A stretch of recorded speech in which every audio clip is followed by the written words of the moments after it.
Saya sempat berpikir, jika tidak meninggal, saya tetap akan dipenjara. Anak-anak saya akan lebih tersiksa, apalagi selingkuhannya nanti akan berkuasa di rumah saya.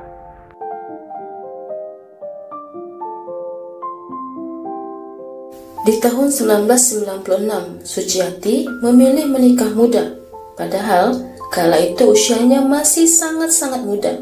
Suciati yakin bakal hidup bahagia dengan cinta pertamanya, sekaligus pacar pertamanya, Isnadi.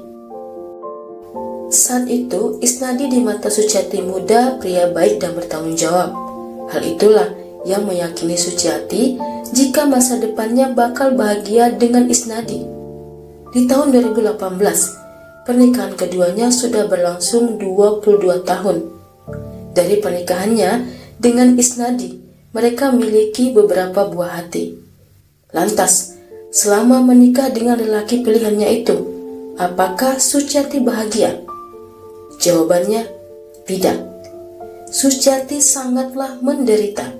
Suaminya, Isnadi, berwatak keras kepala dan temperamental.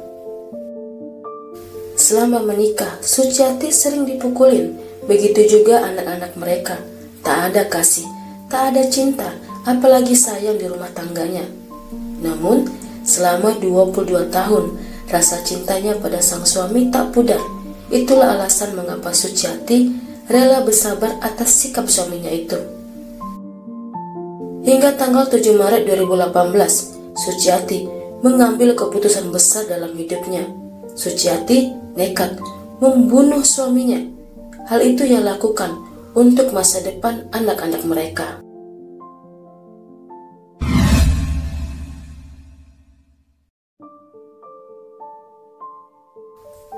Rabu dini hari 7 Maret 2018, Suciati cemas menunggu suaminya yang belum juga pulang. Apalagi hujan begitu deras dan hari sudah malam. Sebenarnya Suciati tahu kemana suaminya pergi hingga tak pulang-pulang. Pukul 5 pagi, Suciati nekat pergi menjemput suaminya yang berada di rumah tetangganya. Setibanya di sana, ia melihat suaminya baru bangun tidur. Di dekatnya ada seorang wanita. Saat itu, Suciati menarik dalam nafasnya. Ia berusaha sabar. Suciati lantas menyuruh suaminya pulang. Suci juga mengingatkan suaminya untuk ingat jika ia sudah punya keluarga. Namun, yang ada suaminya malah membentaknya, menyuruhnya pulang. Suci yang ketakutan lantas lari pulang ke rumahnya. Suaminya mengikuti dari belakang. Sesampainya di rumah dikunci. Suci pun seperti yang sudah-sudah menjadi korban KDRT suaminya, mulai dari perkataan hingga kekerasan fisik. Suci yang malang tak mampu melawan. Setelah melakukan KDRT kepada istrinya, Isnadi lantas tidur. Ngerinya, Isnadi membawa sajam yang ia letakkan di samping bantalnya. Sementara itu, anak-anak Suci menangis memanggil dirinya.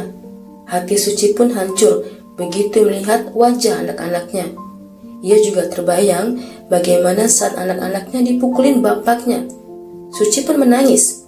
Rasa sakit hati dan kecewa Suci sudah terlalu dalam, terlebih jika ia ingat perselingkuhan suaminya.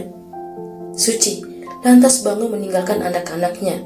Ia pergi ke kamar melihat suaminya yang saat itu sudah tertidur. Dari pintu kamar, Suci memandangi wajah suaminya. Jauh memandang, Suci mencoba mengingat 22 tahun hidup yang ia lalui dengan suaminya. Tak ada kebahagiaan seperti mimpinya di awal pernikahan. Di sebelah bantal suaminya tidur ada sebilah sajam. Suci pun bergegas mengambil sajam itu. Lantas ia serang suaminya. Isnadi pun terbangun, ia berteriak. Ia lantas menarik rambut Suci dan memukul istrinya itu. Setelahnya, Isnadi lari mendobrak pintu rumahnya. Ia berteriak minta tolong. Melihat kondisi Isnadi, warga setempat lantas membawa Isnadi ke rumah sakit Bari Palembang.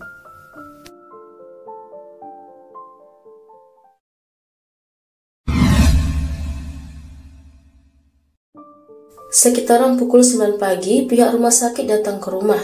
Mereka meminta agar keluarga mengurus Isnadi, atau kejadian penusukan itu akan dilaporkan ke polisi. Siang harinya, Suci lantas pergi ke rumah sakit. Setibanya di sana, Suci sempat iba melihat suaminya. Ia ternyata masih menyimpan cinta untuk suaminya. Namun, di benak Suci, jika tidak sekarang, maka anak-anaknya masih tetap bakal disiksa bapaknya. Setelah istighfar selama 5 menit, Suci lantas mengeluarkan sajam yang ia bawa dari rumah. Secepatnya, ia tancapkan sajam itu ke dada suaminya. Isnadi pun meninggal di tempat. Suci kala itu sempat kabur, namun ia diamankan petugas rumah sakit. Suci lantas diserahkan ke Polsek SO1 Palembang.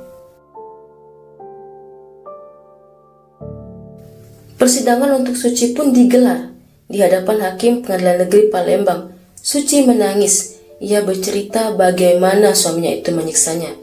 Ia bahkan sudah pernah minta cerai, tapi tak dikasih. Ia juga pernah diancam bakal dibunuh atau disiram air keras. Di hadapan pengadilan, Suci mengaku jika ia membunuh suaminya itu untuk menyelamatkan anak-anaknya, agar anak-anaknya itu bisa punya masa depan lebih baik. Jumat 31 Agustus 2018, Hakim menjatuhkan vonis 7 tahun penjara pada Suci.